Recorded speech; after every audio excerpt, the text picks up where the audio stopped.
Well, good evening to you all. My name is ILT Indigo.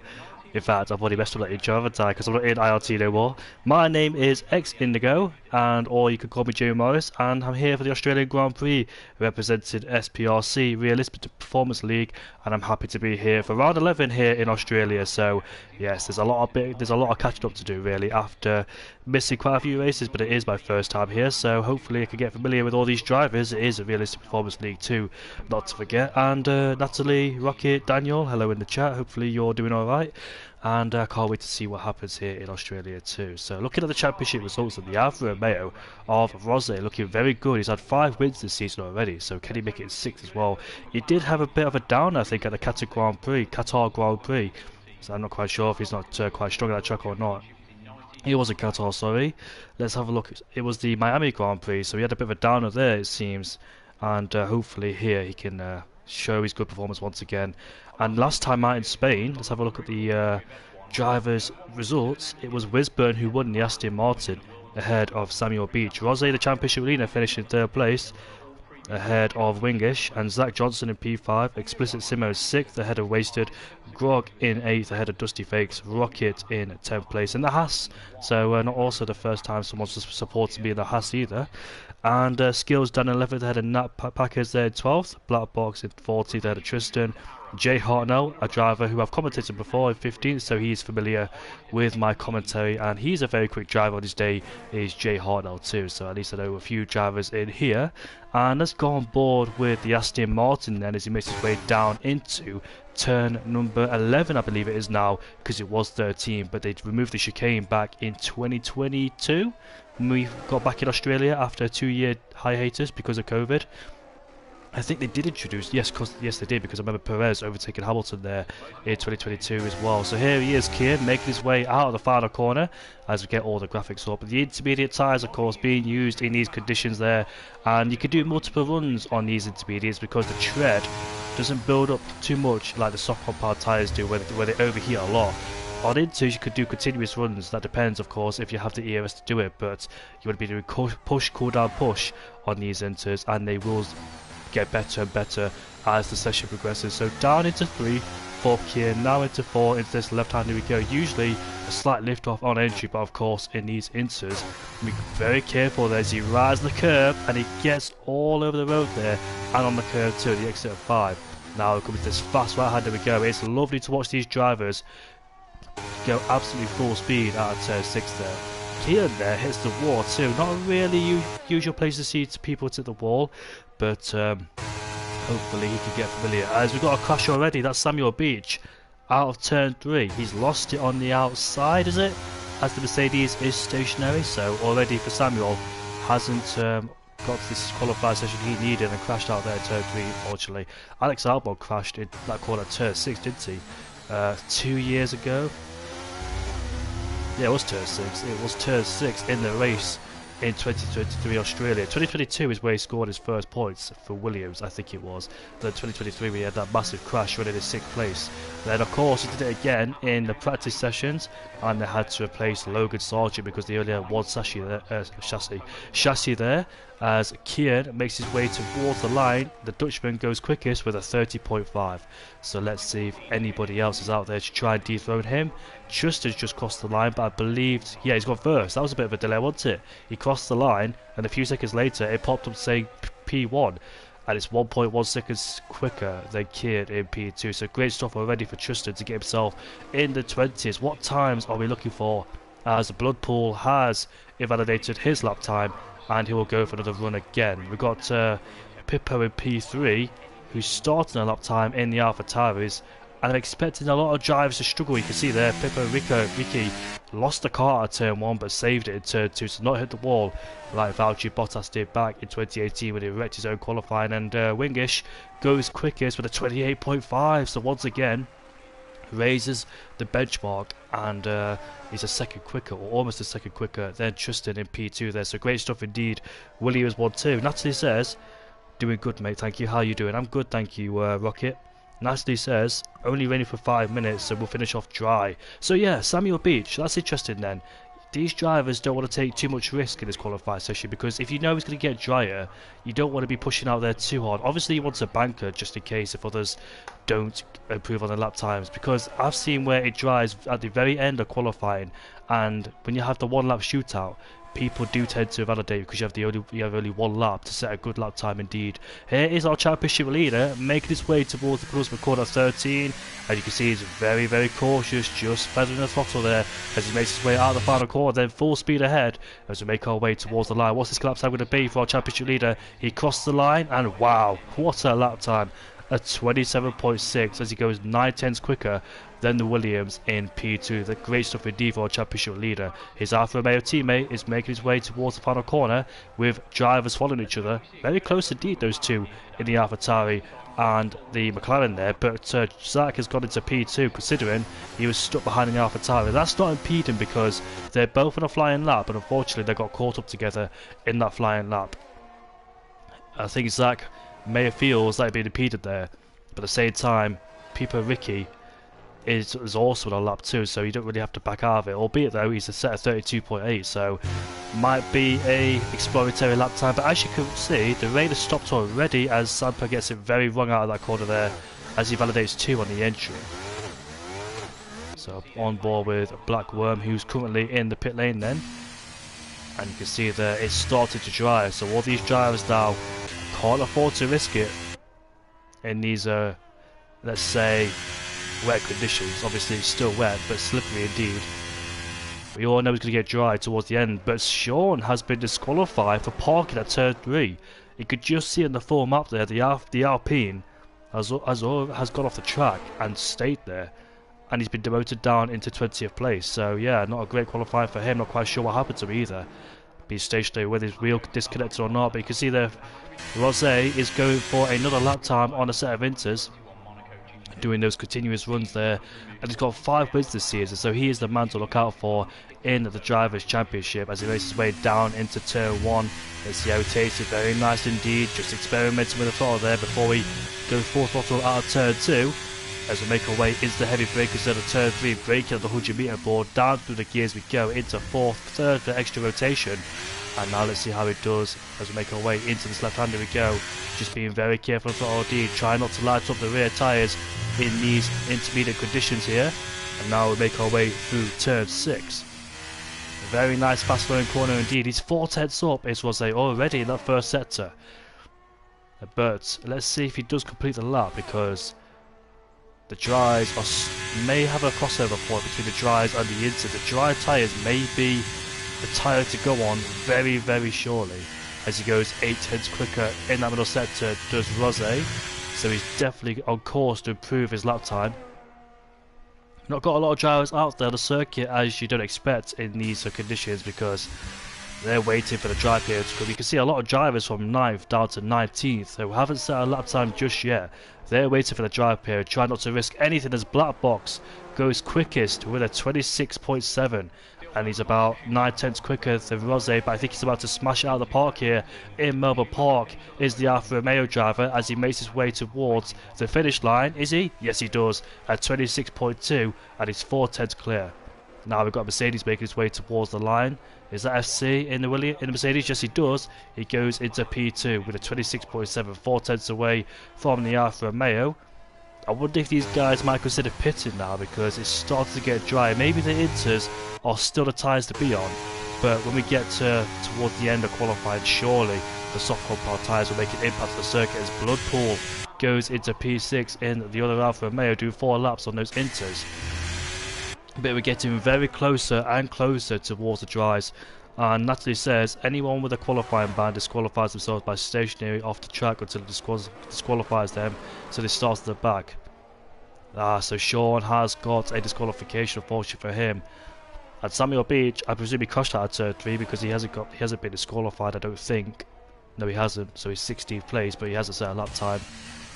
So Bloodpool is still going for it, as Wisburn on YouTube has left the session, so hopefully he can get another invite, or he has got an invite because he's in the group, as DRS has been enabled then. I think these drivers on the inters might want to consider pitting. as Bloodpool is still going for it, of course, but he has extra speed on the straight because his last lap time didn't involve DRS. He had DRS that time, but he seems to be struggling a bit through turn 9 and turn 10, but he should go on to the soft compound tyres now. So we have got a few soft runners out there. I wonder if it's just a case of people going out there the soft compound tyres quite late, because the track will continue to rubber in and improve, and obviously the soft compound tyres will get better and better as the track dries up and the temperatures will get hotter as well. So let's see if it's a case of drivers there going out very late, but these guys are going out pretty early here on the soft compound tyres, whether they want to get an early advantage or not, or just a banker there on the softs. But expect the lap times to be tumbling down towards the end of the qualifying session, and that's when we'll see the lap times in the 19s or 20s, I presume. So we're going to see the Williams then the first one to go on the soft compound tyres, and let's see what lap time he can set there. He might be a bit tentative, you know, because the track's not fully dry. It may be slippery in some places, like in some curves, especially this corner here that's fast. Turn 9 and turn 10, we've seen plenty of people struggle here in the past. It can be a difficult corner to negotiate.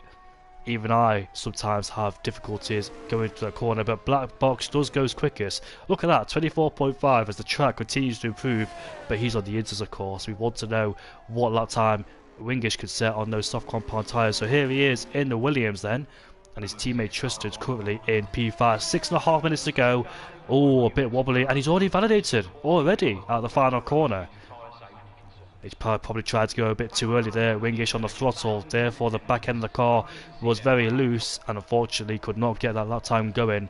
But at least he saved his ERS. He should have enough fuel to go for another lap or two, depending how much fuel he's put in there. So we go on board with a Haas of Dusty Fakes in P1, so we make our way through turn 1 and turn 2.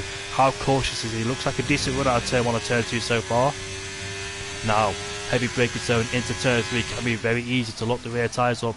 Into this braking zone, into third gear he goes, bring it over to the right hand side to open up this left hander we go. And now full on the throttle of the exit as we make our way into turn 5 we go. Flat tire right hander, very confident through there as people are still on the intermediates. That's very interesting, you know. The guys on the intermediates are still out there. Skills Dan goes quickest on the soft compound tyres with a 21.6, but it's still interesting that those guys are on the inters. They should go in the pit lane to go on the soft compound tyres to get the best runs, to get the most runs as they can, because the track will continue to improve. Here we are with Dusty Fakes, a 45.9 in the middle sector there as he tackles the curves in turn 9 and turn 10. The fourth DRS zone opening up now as we make our way towards turn 11, another heavy braking zone. We saw Fernando Alonso crash here as well. Sebastian Vettel went off the track here too, back in 2022. Bearing in mind that we did miss the first few races because of COVID. I think Hulkenberg stepped in for 2022 in Bahrain and Saudi Arabia, but here we are coming towards the final corner. Are we about to see the quickest time here in Australia qualifying as he makes his way now towards the line? Is a 19.5. That's more like it in these dry conditions, but expect that time to be tumbling down as the track continuously improves then. Axel Hedge in the Ferrari currently on a flying lap, his first flying lap indeed, because he didn't go on the inters. And here we are making his way towards the end of the middle sector. 45.4, that's 5 tenths quicker than what Dusty Fakes managed in the middle sector. So expect this to be the quickest lap time, depending if he can hook it up in that final sector as we head down into turn 11. Another tricky braking zone because it's so easy. You have to use all the chuck on the outside. It's so easy to just clip the grass and lose the rear end. Another one at 13 is where I fell victim of this one. I went a bit too wide at 13 and I locked the rears up. Well, I didn't lock them up, I just lost the car. And Axel Edge is in the pit lane. He was improving to be on pole, but is he leaving it out there at the very latest stages, knowing where the track is at best? That's what I would do. There's 3 minutes and 50 seconds left on the clock as Zach Johnson is making his way towards that final corner with DRS open on board with the McLaren driver as he powers down the line. It's an 18.4, 9 tenths quicker than Dusty Fakes in P2 then. So here we are with the more representative lap times. I think people out there are going to leave it quite late, knowing that the track will continuously evolve and improve. Expect a mad dash in the last minute of qualifying or so. A 45.6 there.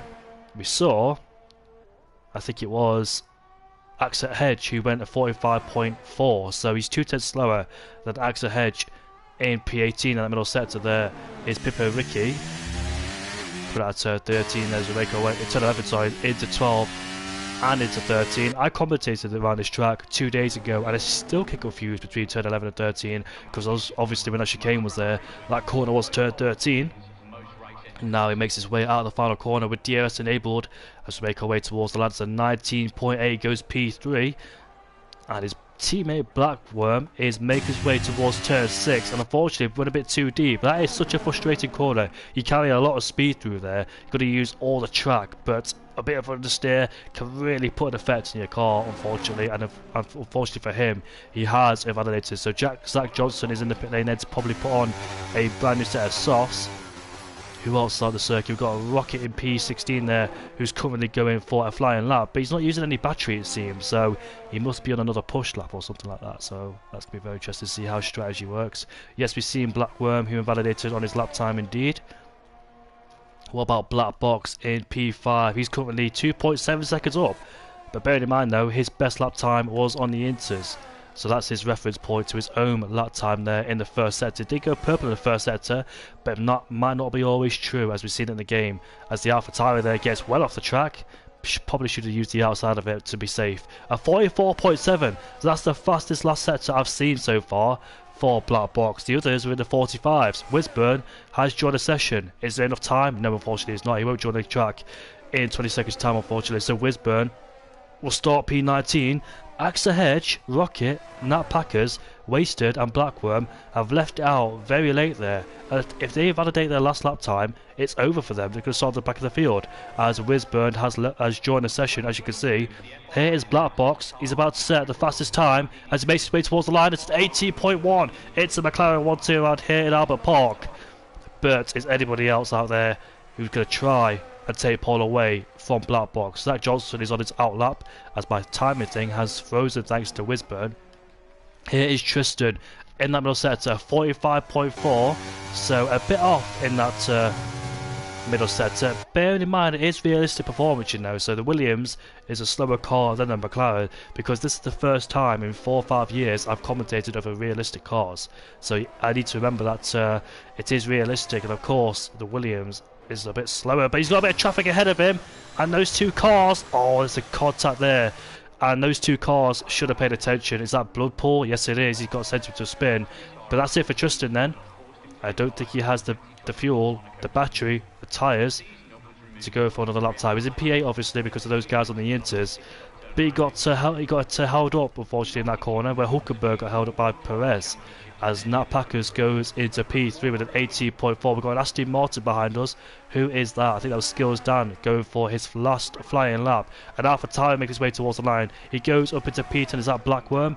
It is Blackworm. As qualifying has came to an end, Rocket goes into P2. Great lap time indeed from Rocket there. As my timing thing has glitched out again. Wasted has evaluated in the Red Bull, but who is out there to stop Black Box from getting pole position? We'll go on board with Axa Hedge, see what he's doing. There he is in the Ferrari, coming towards 12. Now into 13 we go. Let's see if we try and keep. Oh, Wingish goes quickest with a 17.9 in the Williams, and Sapper goes quickest with a 17.8. And I think Axa Hedge is way off the time there. It's only 19.7. Unfortunately for the Ferrari driver there, as Dusty Face goes into P2 in the Haas. That was a very interesting qualified session with all the times continuously tumbling down, as Rose, the championship leader, goes quickest with a 17.5 by 3/10 then, as Skills Dan is yet to set a competitive lap time in the Aston Martin. His best lap time I think was on the Inters, actually was on the soft compound tyres, but the track is fully evolved now. Here he is coming towards the line. It's an 18.3 and he goes into P7 there for the Aston Martin team. Tristan won't get a lap time on the board. Blackworm has invalidated his lap time, and I think that's it, ladies and gentlemen, for the qualifying here in Australia. So there is your championship leader, who is on pole, going for his 6th win of the season. I'll take a short break. Join us back for the race, for the 28 lap race around here in Albert Park.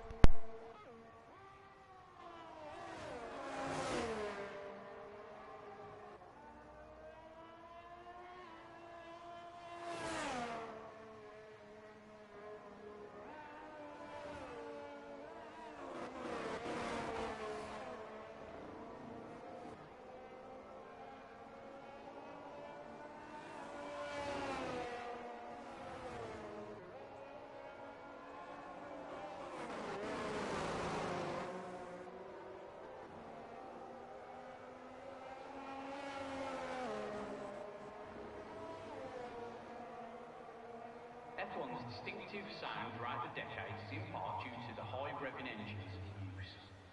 F1 engines joined the V8 era in the mid-2000s, for example, could reach 19,000 RPM.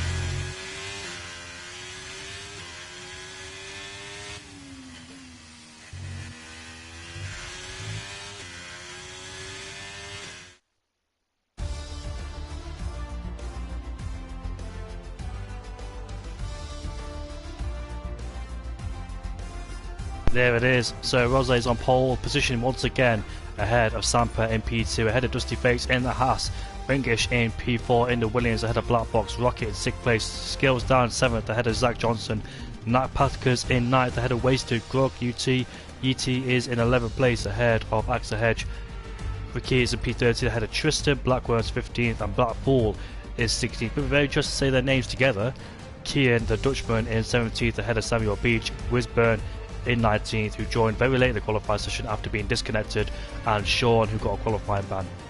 And two drivers of Bloodpool and Kian set their best lap time in the inters then, so they must have made a mistake somewhere or invalidated on their last flying lap on the soft compound tyres, hence why they're down through the field. But I'll join you back for the race, and it should be an exciting one here in Australia, especially with 4 DRS zones around here. Anything could happen, especially with safety cars interfering too.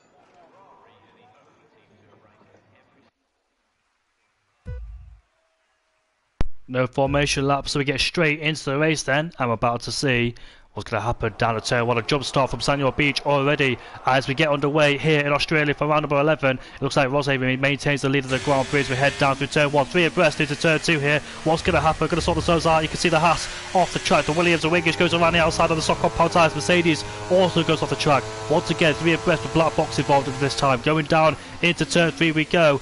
Are they going to try and sort themselves out here? A bit of contact between the Aston Martin and the Ferrari. The Ferrari broke himself and unfortunately sent the Aston Martin into a spin. Kian is down through the order. I don't know which Aston Martin that was, but Black Box is in P4 ahead of Sampa then. Samuel Beach jumping from the back of the grid to 7th place already after that drive-through penalty, so we'll have 2 laps to serve that drive-through penalty. But the top 2 on the soft compound tyres, Grog on the hard compound tyres, Wisburn gained a few positions, but he has got a penalty already. Is that a jump start penalty? We're about to find out now. Yes, it is.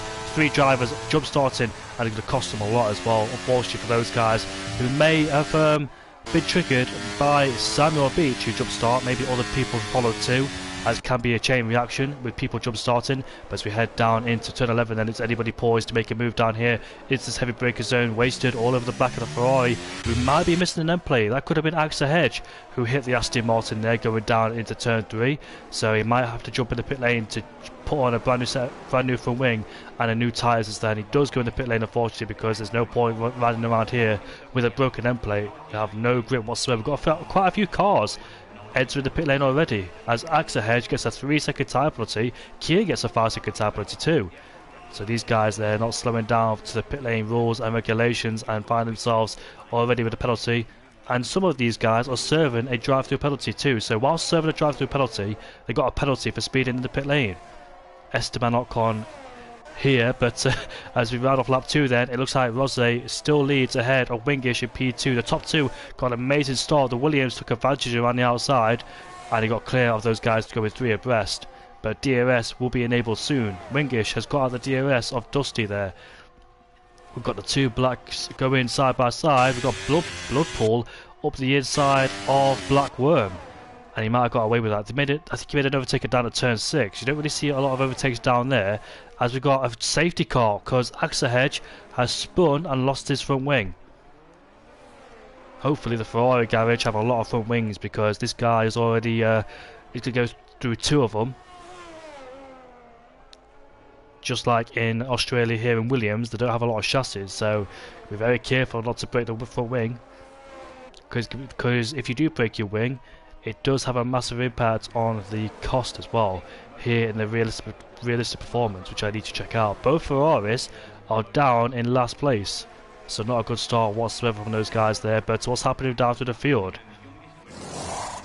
Don't know what's happened there, but it usually yeah, there we go. So I've got the right graphic back up. I was confused why Sample was dropping down the field, but I was on the wrong graphic as it is in the pit lane. So he's benefited from that, whether it's a scheduled stop or not. And he's put on a set of soft compound tyres, and he gets ahead of Bloodpool too for good measure. Just ahead of Bloodpool because he had to adhere to the delta of the safety car. Will that pay to the hands of Sampa then? Can he use these soft compound tyres to his advantage and try and make his way through the field? We're about to find out then, as the safety car has came out for the first time on lap 3 here in Australia. The Alfa Romeos, well, the Alfa Romeo still leads ahead of Wingish in P2.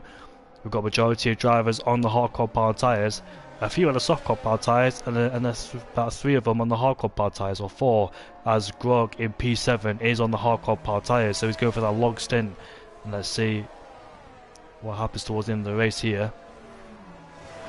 I think Rosse's already got the championship wrapped up, if my maths are correct. There's 100 points. No, he hasn't got the championship wrapped up, because there's 2 races left to go, including this one.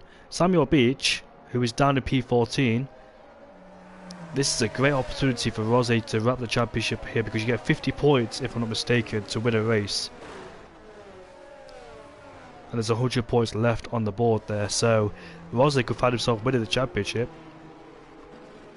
if my mathematics are correct, because Nat Packers, who is quite far away from Rose's himself, she's down in 18th place. Yes, she is. She's down there in 18th place. Not quite sure what happened to her. I think she was one of the Ferraris that may have been caught up in that turn 3 incident with the Aston Martin. I'm still not quite sure which Aston Martin it was, whether it was Skills Dan, I'm not quite sure, or Kieran Mulder. It makes sense if it was Kieran, because he's dropped down into 19th place. So I might have to review on that one. So let's go back to that incident down at turn 3 then. With them going 3 abreast into that corner, I'm surprised none of the front runners made contact there, because they got out very cleanly indeed.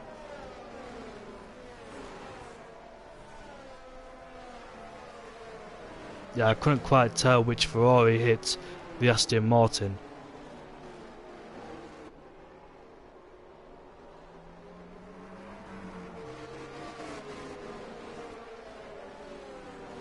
I don't think it was Keir Mulder who got hit turn 3, it was actually Skills Dan.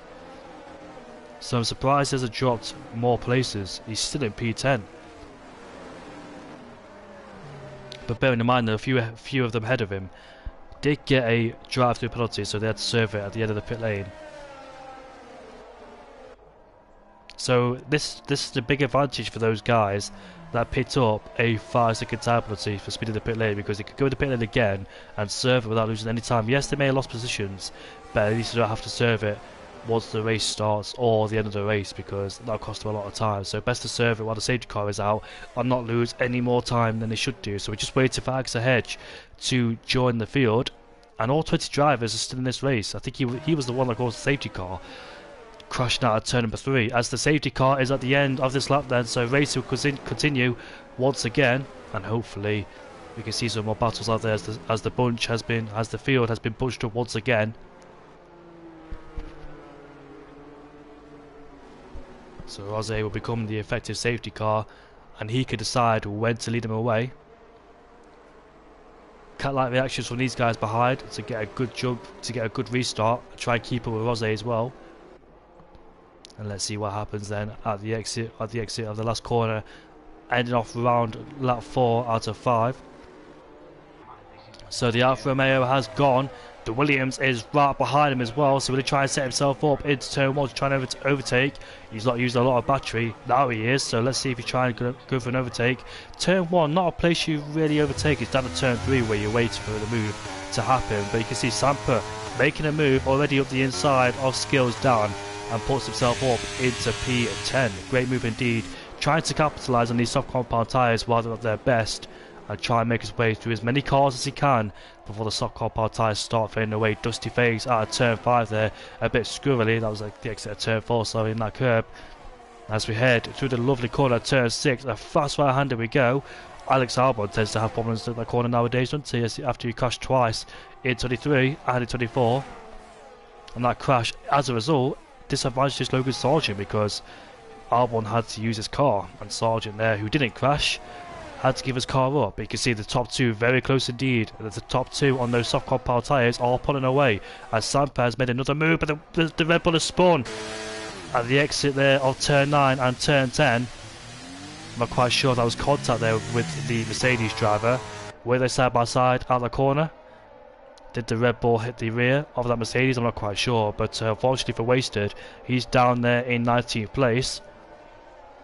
But Wingish then once again very close on the back of the Alfa Romeo. The Alfa Romeo trying to go for his 6th win of the season. His teammate Ho having troubles down at turn 13, and Nat had to take a void in action there as the Aston Martin took 2 places for 1. Thank you very much indeed. I'll take those 2 places very easily indeed.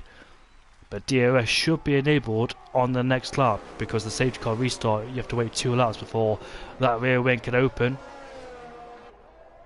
As these two pulling away from the rest of the pack on the soft compound tyres. More yellow flags down there, but quite sure who it is. It must be Bloodpool, as he seems to be the victim in that. And he's down in 20th place. So one Alfa Romeo at the top, the other one suffering at the bottom. But Rose is got the Williams all over the back of him. I don't think the Williams has DRS though, has he? But he is pulling out a slipstream to try and cool down the engine. As we flick our way now into turn 9 and turn 10, Samper, another move, and he puts himself up into 8th place ahead of the AlphaTauri of Ricky. And now the Mercedes is all over the back. The AlphaTauri gets a bad exit too. And here is Samper all over the back of the hard runner of Grog. Down the inside, the Mercedes goes, lays the brakes, and he takes the place away from Grog as well in the Alpine. As Bloodpool picks up a 3-second tyre penalty. So DRS should be enabled at the exit of lap 6. It should be more interesting now that DRS is enabled with the rear wing open. Obviously that DRS gives you a straight line advantage over the rest of them. How realistic are these cars? Because last season in F1 we saw that the Williams was very quick in a straight line. I would not like to be stuck behind a Williams in any of the F1 races, especially down at Monza as well. It's so difficult to overtake a Williams. But I'm not quite sure how realistic these cars are. But if they are realistic, Wingish should have a great straight line speed advantage over the Alfa Romeo with the helping hand of the DRS. Rose might be overtaken then. As through goes Wingish to take the lead of the Grand Prix ahead of the Alfa Romeo. Black box all over the back of the Haas. He goes up the inside but has to bail out. That was a very close call indeed. Not over yet though, because Rose could just stick in the DRS there of Wingish. And also there's only one detection point for both DRS zones. So you're going to play it tactically in terms of how you defend and how you overtake as well. Might be see a bit of tactics going on later on as well in the race, but at the end of lap 7 then Wingish now is the race leader as Blackworm has retired, and that's another safety car being deployed, and he's crashed at the exit of turn 9 and turn 10. Wingish just gets ahead of the safety car. That might be good for him because he might want to pit to go with the soft compound tyres, but now the safety car is out, I'll take a short break and be back with you momentarily.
So I suspected that the soft tyres might be coming in, but we've got more people following into. I think that's the best strategy because the hard compound tyres can go towards the end of the Grand Prix if they wanted to. So let's see if the softs and the medium runners might go to the hard compound tyres. In terms of Grog, he's actually staying out there to continue his stint on the hard compound tyres indeed.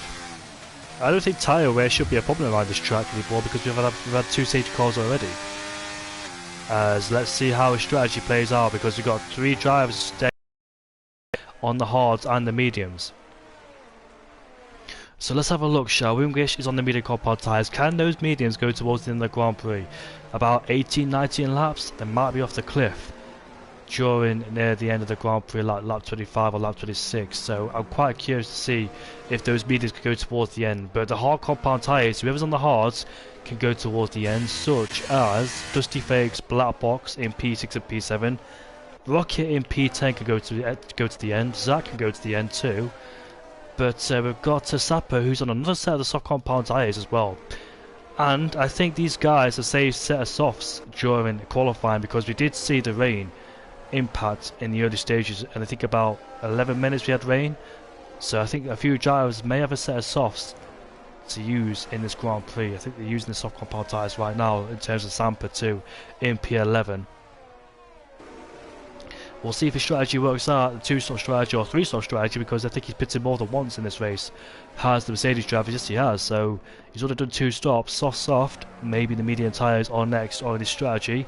But Grog, Samuel Beach and Wisburn have not pitted. So let's see if by staying out there on older tyres will pay dividends. If not, they might be catapulting down the order unfortunately, or dropping down the order with guys on fresher tyres around them.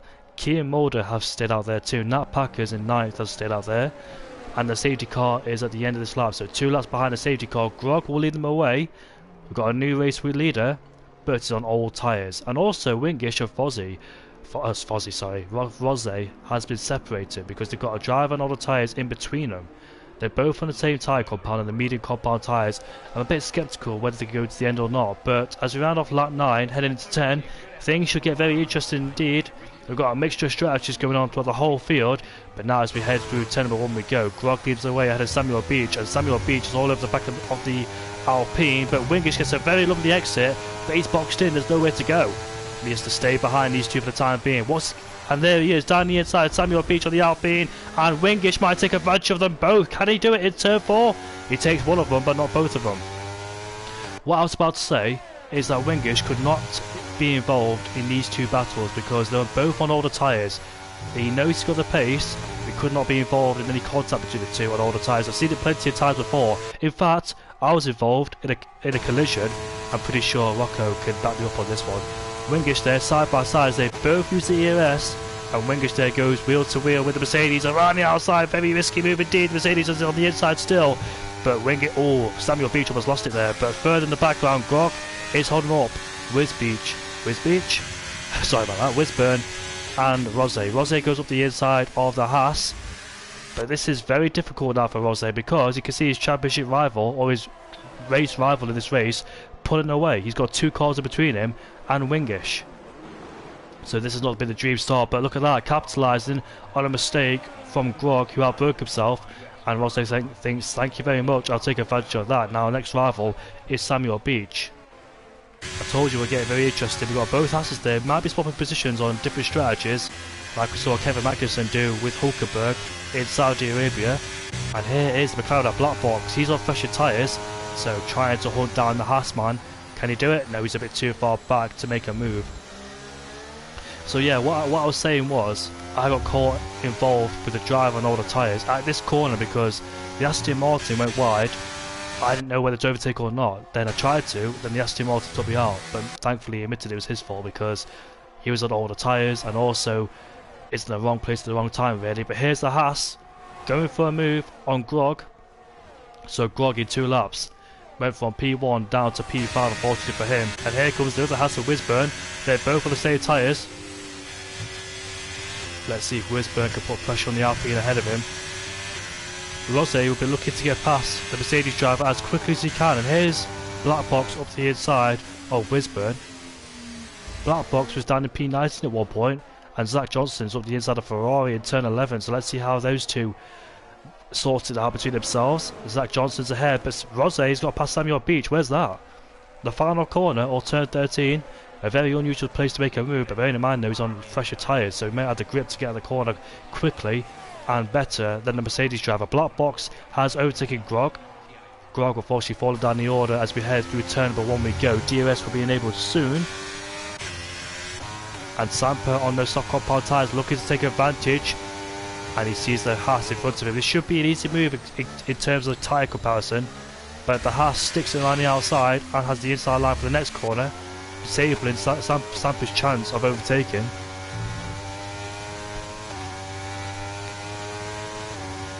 Ricky versus Dan. Look at that, we've got a bit of a mess going on down here between these guys. So 19 drivers still remain in this race, and here comes Samper then with the help of the DRS and the fresher tyres. They're about to go 3 abreast on this straight with the Alpine in the middle of a sandwich here, but Samper has to go on the grass and he overtakes both of them. What a great move from Samper there to go up to the inside of both of them and try and make it out unscathed. That could have been a very nasty contact indeed between those guys. But here comes the Alpine of Grog up the inside of Wisburn. They're both on the same tyres, or same tyre strategy, so they should be close together indeed. But unfortunately for these two, it's not worked out because they dropped down the order dramatically and they still got to make a pit stop. Whether it's going to be the hard, softs or mediums, I'm not quite sure. But ever since the safety car came out, it's separated the leaders. Wingish has got a lovely advantage over Rosé in P2. 2.6 seconds, and that's thanks to the help of, I think it was Wisburn in between them both. Wingish got past Grog very quickly, which allowed him to pull away from his race rival in P2, and that's why they're separated by 2.5 seconds. Sometimes the safety car can really disadvantage you, even though you're on fresher tyres, because you've got drivers on older tyres in front of you, and you have to make your way past very quickly so your rival doesn't pull away. This is about pure pace now. No DRS for those two. Let's see who's got the pace to try and pull away from each other or try and close the gap down. And here we are with Dusty Fakes on the hard compound tyres against Samuel Beach. Samuel Beach on those old mediums. And you can see Dusty there pulling to the right hand side and taking P3 away from the Mercedes driver. Samuel Beach is still yet to pit in this race. I think he was the one that got a qualifying ban. It was Sean. It was Sean who got a qualifying ban. But Samuel Beach is doing a good job. I think Samuel Beach crashed at turn 3. And Samper is up the inside into 11. So Samuel Beach crashed at turn 3 in qualifying. He's up here fighting for P3, but it might be short-lived because the driver ahead of him is on fresher tyres, of course. Oh, the McLaren driver risking a move up the inside. That's Black Box overtaking Grog. Grog being swallowed up by the whole field on fresher tyres. And I think those guys should have pitted there because they're tumbling down. And here we are, 3 abreast once again. And another battle going on behind with Axel Hedge and Ricky. As we head through turn 1 we go. The Red Bull at the inside line. That's Rocker. The Ferrari spun. And the AlphaTauri, I think, is almost spun too. At turn 1.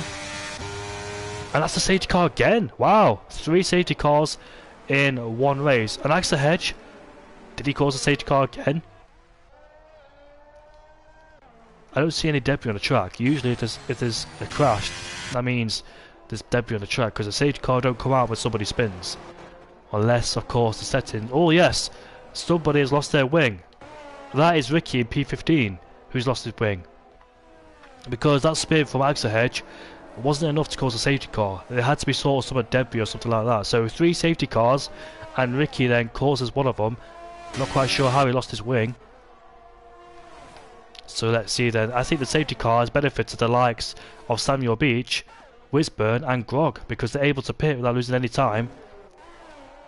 We all know those guys had to pit because they haven't pitted once in this race under any safety car. But it should be a no-brainer for those guys to pit onto a brand new set of softs or mediums, depending what tyres they want to go onto, depending on... And also Wingish is in the pit lane too, as Rosé stated out. Yes, he is in the pit lane to put on a brand new set of the mediums. I don't think the softs go towards the end of this Grand Prix. It'd be a bit of a stretch, wouldn't it? But here we are with these guys in the pit lane. Samuel Beach has picked up a 5-second time penalty, and these two on another set of mediums, as I predicted. And Rosé gets held up, unless there was a bit of a lag spike, of course. And Rocket has stayed out there. So does he take the lead of the Grand Prix? No, he doesn't. And once again, this is so unfortunate for Rosé because he finds himself with drivers on older tyres.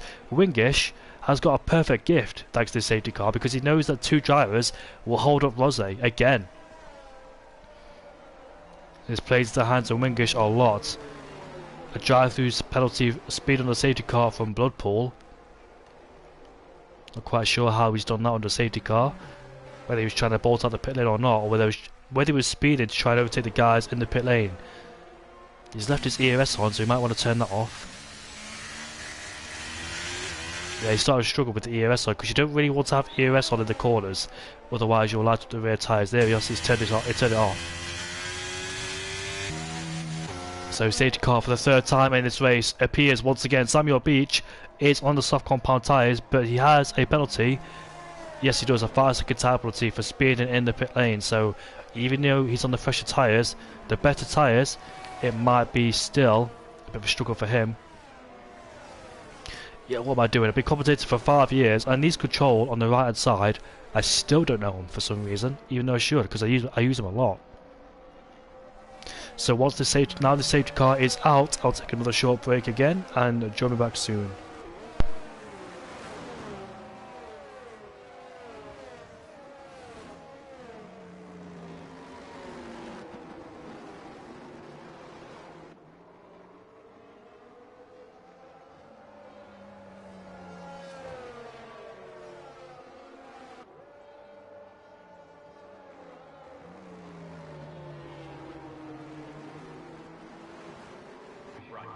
If we continue with around 20 to 24 races a year, we can expect the 2000 GB to happen around the year 2064.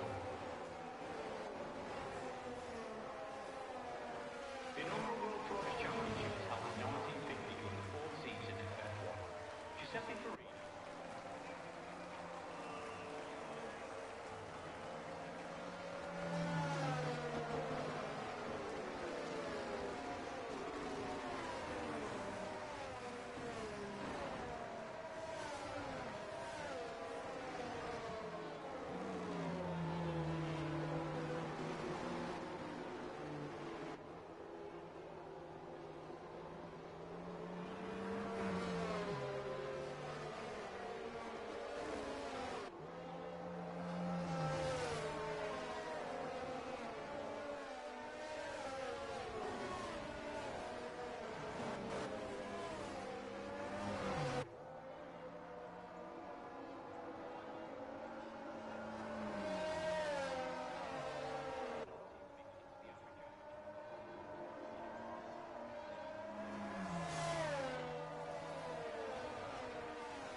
So safety car once again is in at the end of this lap. The max safety cars you can have, by the way, is 5.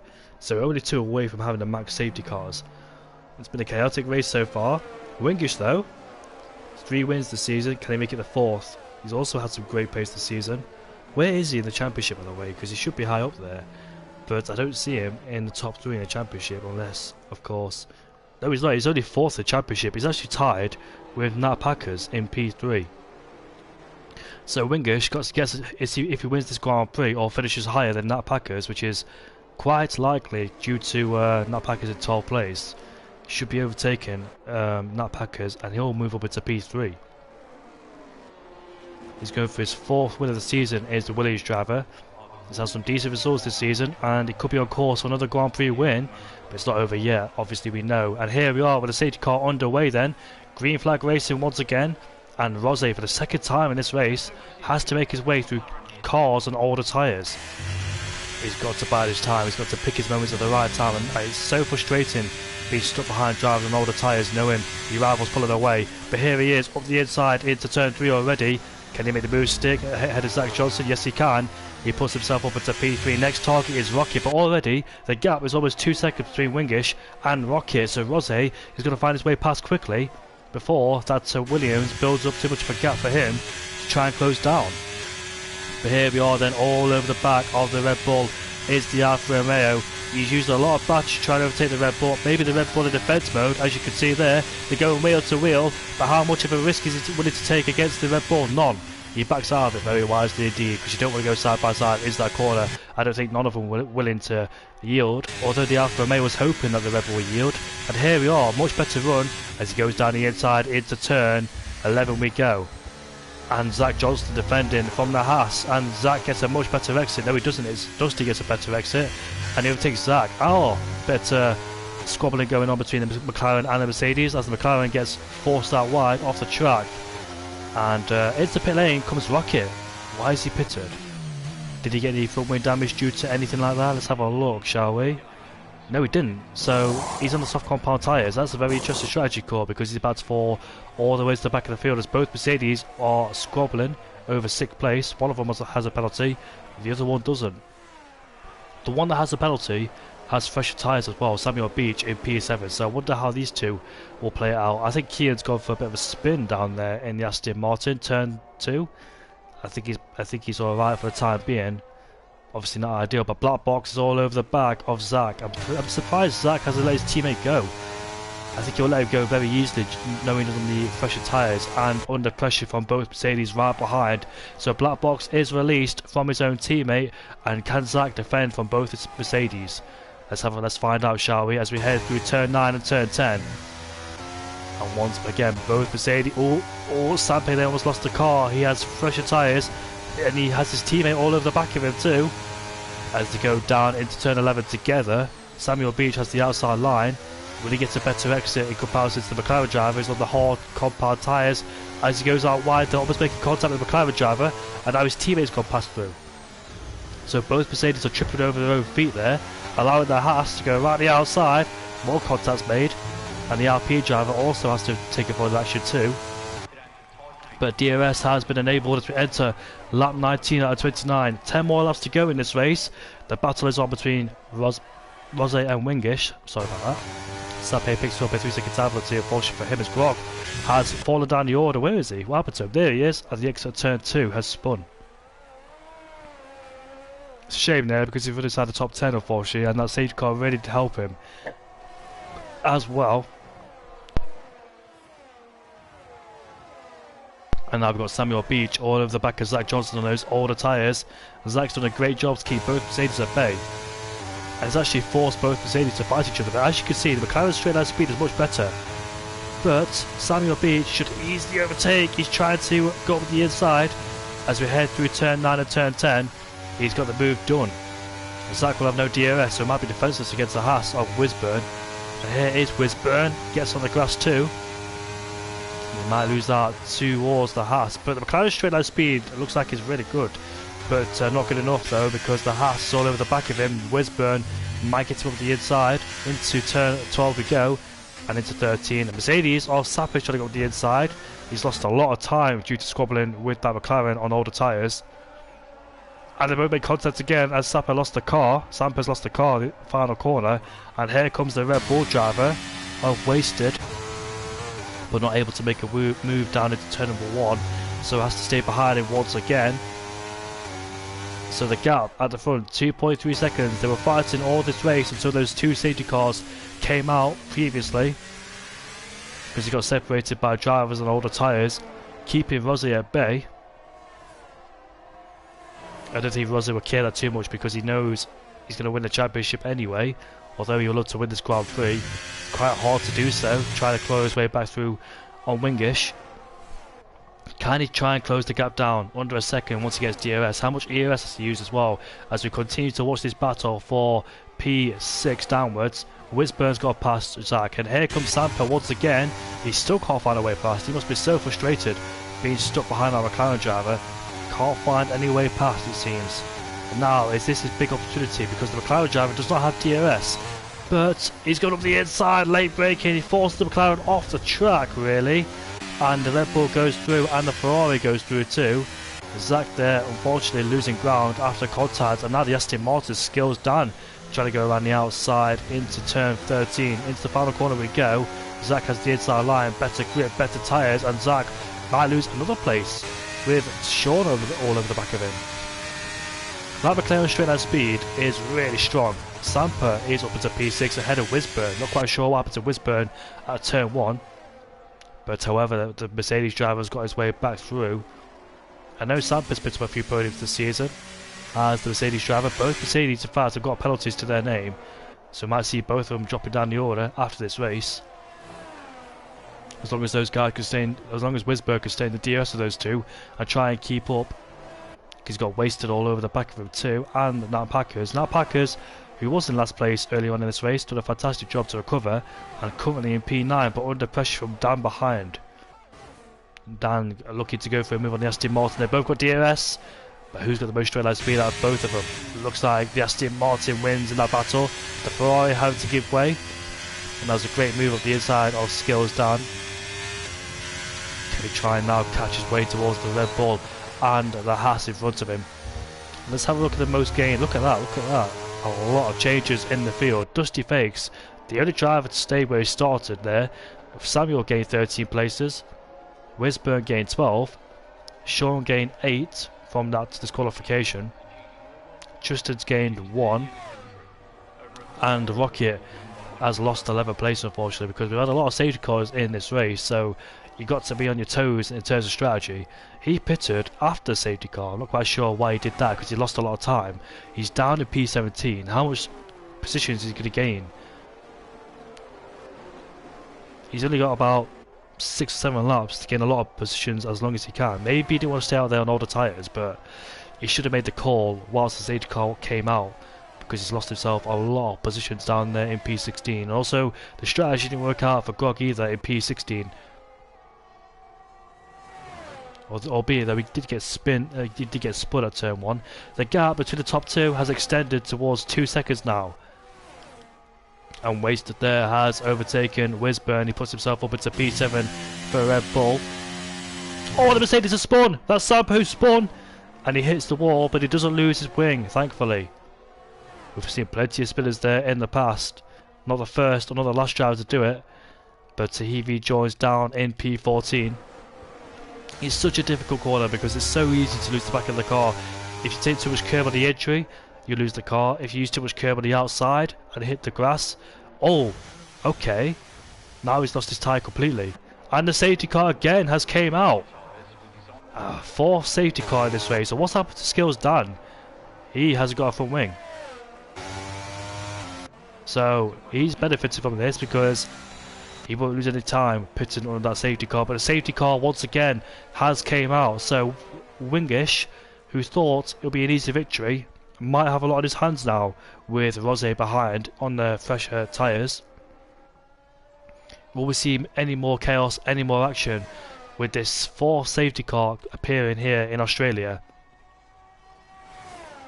That's very interesting. I'm not quite sure how Skills Dan lost his front wing, and Bloodpool picks up a driver penalty for speeding under the safety car.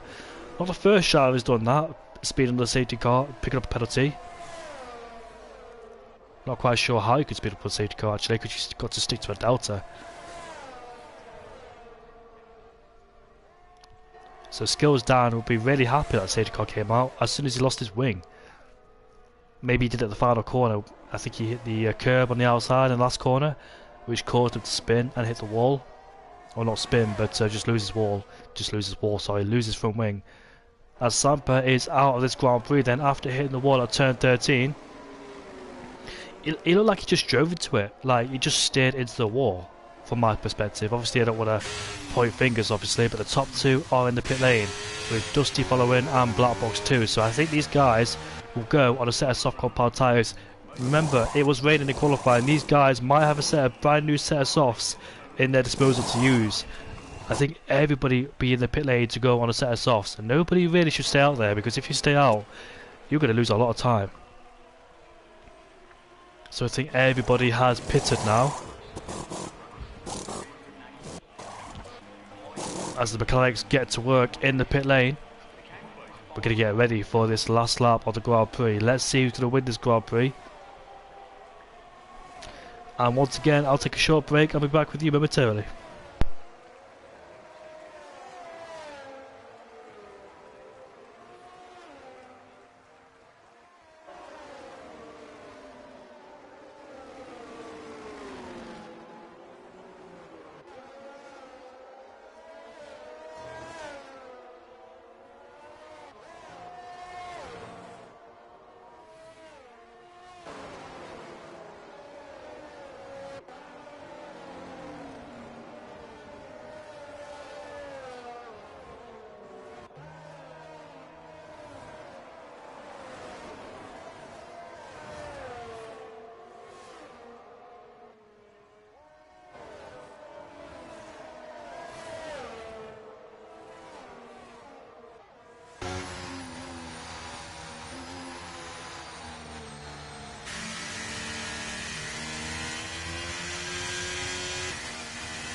for the 4th time in this race. The safety car will be in at the end of this lap. Wingish, once again, for the 3rd time in a row, will continue to lead them away under the safety car. It looked like a comfortable lead for Wingish, but in the last 4 laps of this Grand Prix, he's still got a lot of work to do with Rosé right behind. This time, Rosé does not have cars in between him. And here we are with a safety car restart. Was that legal though? Did he slow down? I'm not quite sure. But here we are once again. A bit of a mess going on in the safety car right here. They got away very late. But as we head through turn number 1 we go. It's wasted. Look at that. Trying to go around the outside. But he goes off the track. And he won't be able to overtake the McLaren driver. Unfortunately, going to lose a lot of positions with the Mercedes and the Ferrari going side by side. Nat Packers is up into 5th place. Beautiful recovery. We've got a lot of cars around her. Samuel Beach is one of them. Oh, make contact! And that was a commentator's curse. You can see that Samuel had a lot of oversteer and a massive wheel spin too, and therefore took out the Ferrari of that Packers. It must be very frustrated after that good recovery drive. But that's the battle at the front there with Rosé versus Wingish. You can see that in close contention. Will he use his battery to try to overtake the Williams driver? Wingish will not be happy that the safety car came out because he had a big gap over the Alfa Romeo driver, but been wiped out, and now he's got to deal with the Alfa Romeo all over the back of him. With 3 laps left to go, DRS will be enabled, and this should be a very entertaining race between these two, as it has been all race long. Zach Johnston all over the back of Sean there, who had a qualifying ban. He goes up the inside into turn 11. Tristan has overtaken the Red Bull and wasted. He puts himself up into P6. A bit of wheel spin there for, I think it was, Samuel Beach, and therefore made contact with our Packers, who once again, I think something's happened between those two. Or it's a separate incident, I'm not quite sure what it was. But all importantly, 1st and 2nd, who is going to win this Australian Grand Prix? Wingish is going for his 4th win of the season, and Ross is going for the 6th win of the season. So they're both looking to try and extend their win stats. As we head through turn number 3 we go, into 4. Should be a bit easier for those guys behind. It could be a 4-way battle for first, you know, because this DRS trade, well, this DRS will keep a contention of Wingish, and it should be an interesting one between the Haas and the McLaren if they stay there when the DRS comes out. Could be a 4-way battle for first place here in the last stages here in Australia at Albon Park. One more race to go after this, which is in USA, COTA. We've already had Miami, where Wingish won the Grand Prix, I think it was. Was it Wingish or was it Rosé? I think I got confused between Miami and Qatar. But now we're coming through turn 9 and turn 10. Wingish remains the lead of this Grand Prix. He saved up a lot of battery to try and defend against Rosé. I think they're both managing their ERS, and this is great ERS management, not dumping it immediately to leave themselves exposed towards the end of the Grand Prix. Using their battery very tactically indeed, and they're going to use it the last lap of the Grand Prix, I presume, in attack and defence mode. What about the guys behind? Still got a lot of ERS, those guys behind too. They could be dumping it all on the final lap, but Rosé's all over the back of Wingish. As DRS, as you can see at the top of the screen, has been enabled. With 2 laps left to go, Wingish, who's controlled this race, can he stay there in P1? It's going to be very difficult with the power of the DRS. Will he have a straight line speed? Will he get a decent exit at turn 6? Obviously you can see for yourself, he's got a lot of battery installed to try and use down that straight in between turn 6 and turn 9 to turn 10. Or will Rosé go for it on this lap and try and pull away on the last lap? We'll find out what happens here. But here we are then. Let's see what happens. Will Rosé will try and overtake Wingish going into turn 9 to turn 10. You can see that he's backing off, not using the DRS. The DRS is not open for the Alfa Romeo driver. It's all about tactics here in Australia, waiting for the last lap of the Grand Prix to overtake. But Wingish got a lot of ERS in defence mode, try and keep that Alfa Romeo at bay. They're going to be dumping their batteries on the last lap, and it should be a thrilling last lap between these two. A very tactical race indeed, storing that battery as we make our way down into turn 13 we go. The McLaren driver, or Black Box, has been detached from this battle, so it's a top 3 battle for first place, unless Black Box can get himself under a second, which he has done indeed. But did he get DRS? Let's have a look, shall we? No, he didn't get DRS, so he won't get DRS again going down into turn 4, because there's only one detection point for 2 DRS zones, so we lose a bit of straight line speed down here as we head into turn 4. Then Wingish will be dumping the battery. They've both got 100%, but now he uses it down at turn 6 to try and pull away from the Alfa Romeo driver. The Alfa Romeo responding, also uses battery, and here we are, out of turn 6 we go, the main critical point in this race. Let's see then who's got the best straight line speed. Is that straight line speed on the Williams good enough to defend from the Alfa Romeo? The Alfa Romeo opens his DRS, he's got to use his battery now. He can also get closer and closer. It won't be down into turn 9. It all eyes into turn 11. Can Rossi get a decent exit here out of turn 10? DRS enabled once again as we head down into turn 11. They're both using the battery. Rossi has to go around the outside to try and take the lead of the Grand Prix. Both into the brakes. Contact is made as well. The back of the car steps up, but it hasn't spun. Dusty has spun. A bit too happy there on the throttle, and he spun out of turn 11. And Black Box finds himself on the podium. And let's see what happens then. Out of the final corner we go. Rossi 7 will win the Australian Grand Prix to get his 6th win of the season. Wingish will finish in P2. Black Box in 3rd place. Wisburn in P4 ahead of Tristan. And he might have a penalty too, which he falls down into 6th place. I think Dan might get him. Yes, he does. What about Sean? Sean has a penalty himself. Oh, Tristan there. What happened to him? He picked up a lot of penalties, didn't he? How many penalties did he pick up? He's all down into 14th place. I can't quite see any penalties he's picked up. But what a fascinating race between the top two. Wingish, I bet he wished he was a bit more aggressive down into turn 11. A bit late to the brakes there to try and squeeze out the Alfa Romeo. And Bloodpool are waiting to cross the line in P18. Congratulations there for Rosé once again. 6th win of the season. Unfortunate for Winglish there, because that last safety car definitely cost him.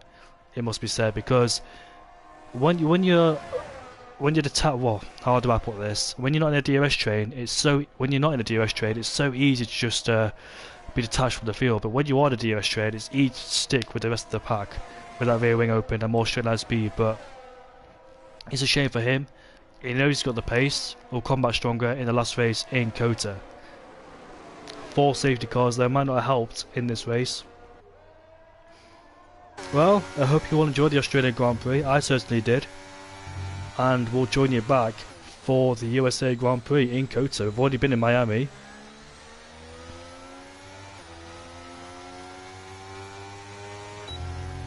Shame I wasn't here for the majority of the season, but yeah, I was trying to learn people's names at the same time, trying to get familiar with all the formats and everything, and the point system, and the drivers too, so a lot of things to be familiar with. Congratulations there to the Alfa Romeo driver on the top step of the podium.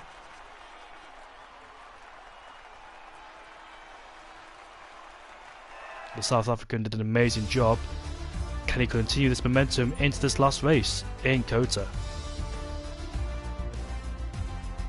There is the results for you.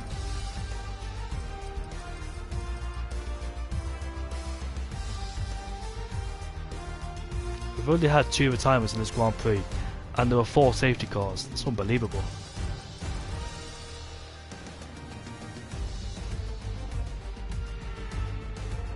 And Wisburn from 19th to 4th. What a fantastic drive there from the Haas driver. Wasted for P10 to P5. But Rossi there chose his moment at the right time. He didn't go for it turn on the turn 10. He didn't use a lot of battery either. He saved a lot of battery still, even in that final sector there. Wingish, he wished he'd been a bit more aggressive there, but nothing he could do with the DRS Rossi had. But tactically and wisely left it to the last lap to use the DRS and overtake him. But we'll see you all for Kota next week. Hope you enjoyed the Australian Grand Prix in real life too at the weekend, where Carlos Sainz won after Max Verstappen's brake problem.